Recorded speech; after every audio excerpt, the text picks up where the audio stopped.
Hello दोस्तों, आप लोगों का स्वागत है हमारे चैनल पे।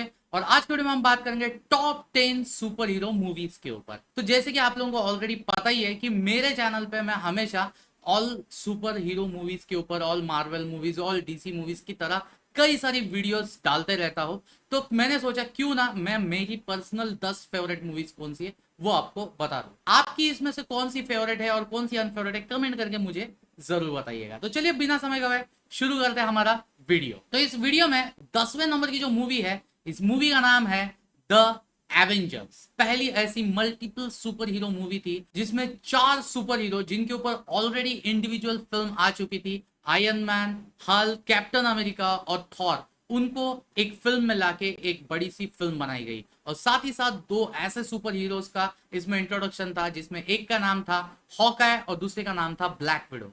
भाई साहब, सही मायने में ब्लैक विडो की एंट्री इस फिल्म में मुझे सबसे ज्यादा पसंद आई थी। तो अगर आप 2012 के टाइम पे एक बच्चे रहे होंगे और आपने भी ये फिल्म फर्स्ट टाइम थिएटर में देखी होगी, तो आपको भी ये उतनी ही पसंद आई होगी। उसके पीछे का रीजन क्या है कि उसके पहले सुपर हीरोज की इतनी मल्टीपल सुपर हीरो वाली कभी कोई फिल्म नहीं आई थी। हालांकि एक्समैन की फिल्म्स आई थी, लेकिन एक्समैन की फिल्म्स में कोई भी कैरेक्टर के ऊपर पहले एक इंडिविजुअल फिल्म नहीं बनी थी। और यही इस फिल्म का एडवांटेज था और इसी वजह से ये बॉक्स ऑफिस पे बहुत ज्यादा चली थी। इसके बाद 9 नंबर की जो मूवी आती है, ये एकमात्र ऐसी मूवी है सुपर हीरोज के सामने एक सुपर हीरोइन का काम करती है। इस फिल्म का नाम है वंडर वुमन।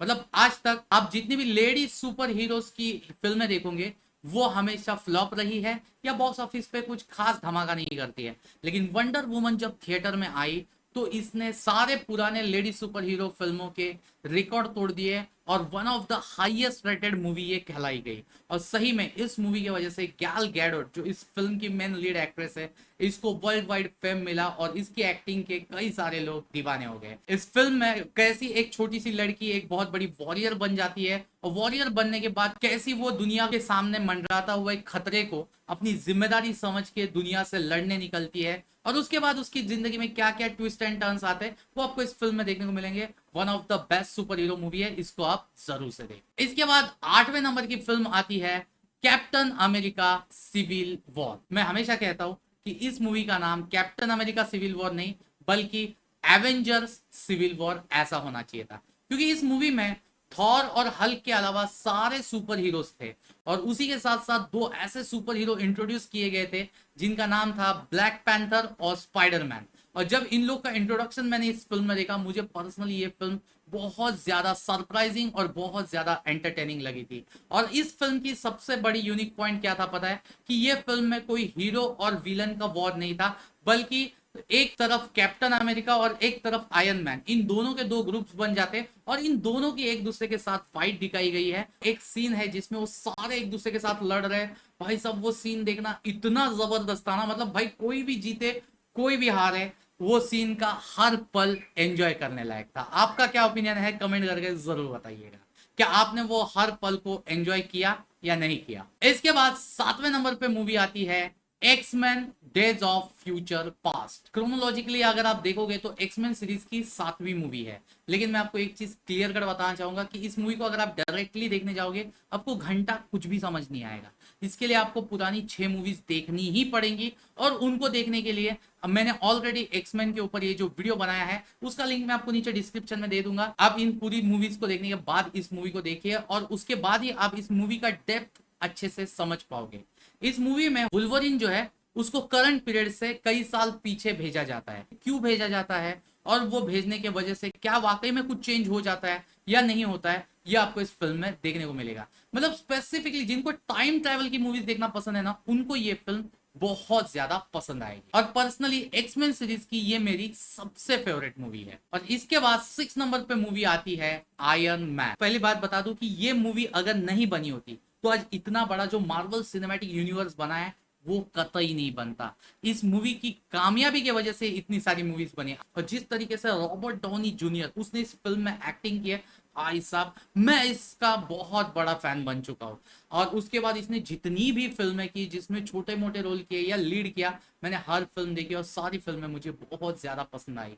तो इस वजह से ये आयरन मैन जो है ना, ये मेरी पर्सनल फेवरेट फिल्म बन जाती है। आप भी इस फिल्म से ही मार्वल सिनेमैटिक यूनिवर्स देखना स्टार्ट कर सकते हो। इसके बाद फिफ्थ नंबर पे जो मूवी आती है, ये डीसी फिल्म्स की मेरी पर्सनल फेवरेट मूवी है। अगर आपने मेरी पुरानी वीडियोस देखी होंगी तो आपने इस फिल्म को गेस कर ही लिया होगा। इस फिल्म का नाम है जैक स्नाइडर्स जस्टिस लीग। भाई जैक स्नाइडर्स जस्टिस लीग के पीछे बहुत बड़ा इतिहास है, और वो इतिहास कुछ इस तरीके से है कि जैक स्नाइडर ने पहले एक जस्टिस लीग नाम की फिल्म बनाना स्टार्ट किया था।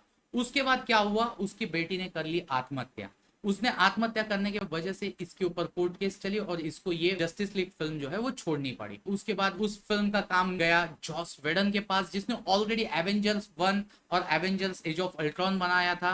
तो लोगों को लग रहा था कि भाई ये फिल्म भी बहुत मजेदार बनेगी, लेकिन जब ओरिजिनल जस्टिस लीग थिएटर में आई वो फिल्म बॉक्स ऑफिस पे चली ही नहीं। लेकिन उसके बाद जब जैक स्नाइडर वापस आया, फिर वो वार्नर ब्रदर्स के पास गया, वार्नर ब्रदर्स से रिक्वेस्ट किया कि मुझे एक्स्ट्रा फंड दो और मैं इस फिल्म को प्रॉपरली मेरे तरीके से बनाऊंगा। अब ये फिल्म जो है वो ओरिजिनल जस्टिस लीग का सीक्वल नहीं है, बल्कि उसका एक्सटेंडेड कट है। और वो कितना बड़ा एक्सटेंडेड है पता है?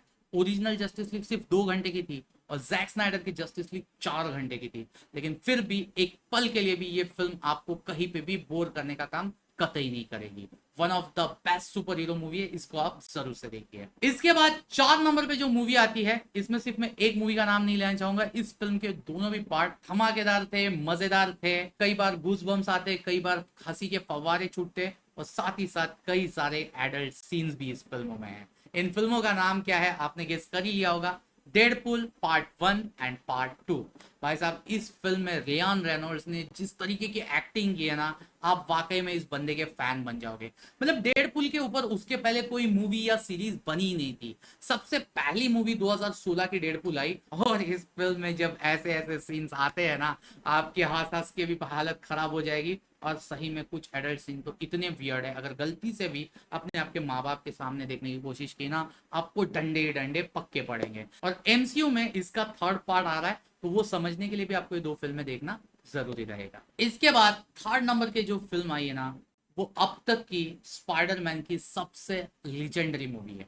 आपने शायद अगर स्पाइडरमैन के फैन हो तो गेस कर ही लिया होगा। इस फिल्म का नाम है नो वे होम। इसमें पुराने जितने भी स्पाइडरमैन थे, स्पाइडरमैन 1 2 3 में जिसने स्पाइडरमैन का रोल प्ले किया, या जो अमेजिंग स्पाइडरमैन था, उन दोनों को भी एमसीयू का जो स्पाइडरमैन है टॉम हॉलैंड, इन तीनों स्पाइडरमैन को एक फिल्म में लाया गया और एक ऐसी बेहतरीन फिल्म बनाई गई कि जिसमें से आप एक खामी ढूंढने की कोशिश करके भी ना आपको ढूंढने नहीं मिलेगी। One of the best Spiderman movie है। लेकिन एक चीज मैं आपको बताना चाहूंगा कि ये नो वे होम अगर आप डायरेक्टली देखने जाओगे, आपको घंटा कुछ भी समझ नहीं आएगा।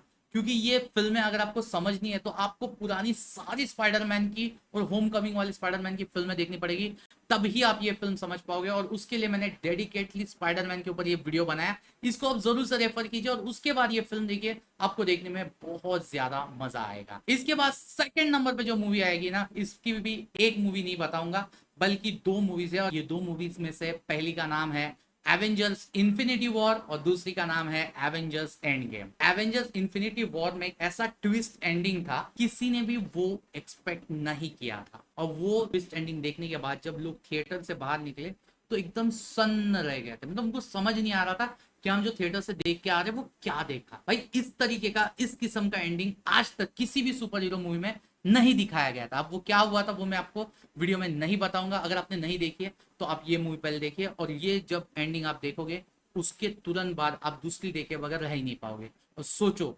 इन्फिनिटी वॉर और एंड गेम लगभग साल भर के डिफरेंस में आई, और उस साल भर हम लोग लटके हुए थे कि भाई आगे क्या होगा। और उसके बाद जब एंड गेम आई, स्टार्टिंग में आपको थोड़ी स्लो लग सकती है, लेकिन वो कहानी को बिल्ड करने के लिए, उसका बेस्ट सेटअप करने के लिए वो स्लोनेस रखना जरूरी था। लेकिन जहां पे वो ट्विस्ट आता है और जहां पे पूरी कहानी में बदलाव आने लगते, उसके बाद कहानी इतनी जबरदस्त हो जाती है। और जिस तरीके की एंडिंग की गई है, जिस तरीके की एंडिंग की फाइट दोनों भी फिल्मों में, इन्फिनिटी वॉर और एंड गेम में, मजेदार, धमाकेदार और ताबड़तोड़ थी।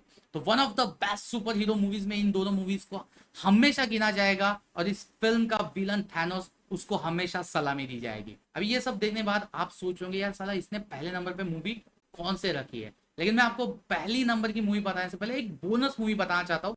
ये पर्सनली मेरी उतनी फेवरेट नहीं है, लेकिन मैं इसको इस लिस्ट में इसलिए रखा हूँ क्योंकि ये एकमात्र सुपर हीरो मूवी है जिसने एक नहीं, दो नहीं, बल्कि 3 ऑस्कर अवार्ड जीते। और आज भी रोटन टोमेटोज पे अगर आप सर्च करोगे बेस्ट सुपर हीरो मूवी, तो सबसे हाईएस्ट रेटिंग इसको मिला है।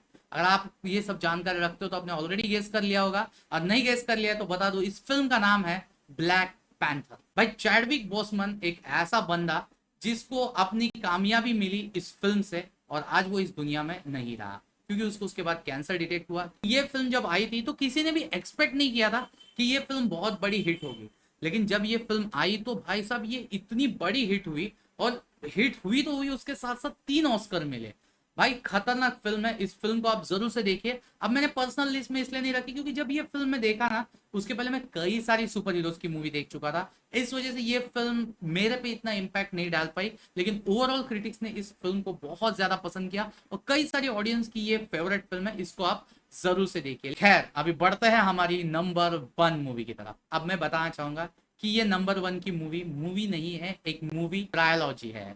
अगर आप इंटेलिजेंट सुपर हीरो मूवीज देखना पसंद करते हो तो आपने ऑलरेडी इन मूवी सीरीज को गेस कर ही लिया होगा। इस मूवी सीरीज का नाम है द डार्क नाइट ट्रायोलॉजी। इसमें 3 मूवीज आती है, Batman begins, the dark night और द डार्क नाइट राइजेस। ये तीनों फिल्मों की मैं जितनी तारीफ करूँ ना उतनी कम है। सबसे पहली बात आती है कि इन तीनों फिल्मों को बनाने वाले डायरेक्टर जो है वो मेरे सबसे फेवरेट डायरेक्टर है क्रिस्टोफर नोलन। इसमें लीड रोल प्ले करने वाला एक्टर है जो मेरा पर्सनल फेवरेट एक्टर है, क्रिश्चियन बेल। और इसके फर्स्ट, सेकंड और थर्ड पार्ट में जिन्होंने विलन रोल प्ले किया है उसमें क्या पहले का नाम है किलियन मर्फी, जिसकी अभी हाल फिलहाल में ओपनहाइमर या पीकी ब्लाइंडर्स आपने देखी होगी। सेकंड में है हीथ लेजर जिसने जोकर प्ले किया है, पर जिसको सपोर्टिंग के लिए ऑस्कर अवार्ड मिला। और थर्ड नंबर पे है टॉम हार्डी। भाई तीनों ने भी इतने जबरदस्त विलन और इतनी जबरदस्त इस फिल्मों की डायरेक्शन रहा है, one of the best super hero movies है। और देखिए बैटमैन मुझे पर्सनली फेवरेट इसलिए है ना क्योंकि ये एक्चुअली देखा जाए तो कोई सुपर ह्यूमन नहीं है, ये सिर्फ अपने पास जो गैजेट्स है उन गैजेट्स के वजह से क्रिमिनल से लड़ लेता है। और उन क्रिमिनल से लड़ते वक्त जिस तरीके का सिचुएशन और जिस तरीके का सस्पेंस बिल्ड इन तीनों फिल्मों में होता है ना, वो देखना बहुत ज्यादा मजेदार होता है। और इन तीनों फिल्मों की जिस तरीके से एक्शन दिखाई गई है ना, रियलिस्टिक होने के साथ साथ आपको एक एपिक एक्शन देखने का मजा भी जरूर देती है। तो यही रही मेरी टॉप 10 सुपर हीरोज की मूवी की लिस्ट। ये आपको कैसी लगी कमेंट करके जरूर बताइएगा। इसमें कि आपकी फेवरेट कौन सी है ये भी बताइएगा। वीडियो अच्छा लगे तो वीडियो को लाइक करना, चैनल पे फर्स्ट टाइम है चैनल को सब्सक्राइब करना। अब मिलते हैं और एक ऐसी वीडियो के साथ, तब तक के लिए गुड बाय।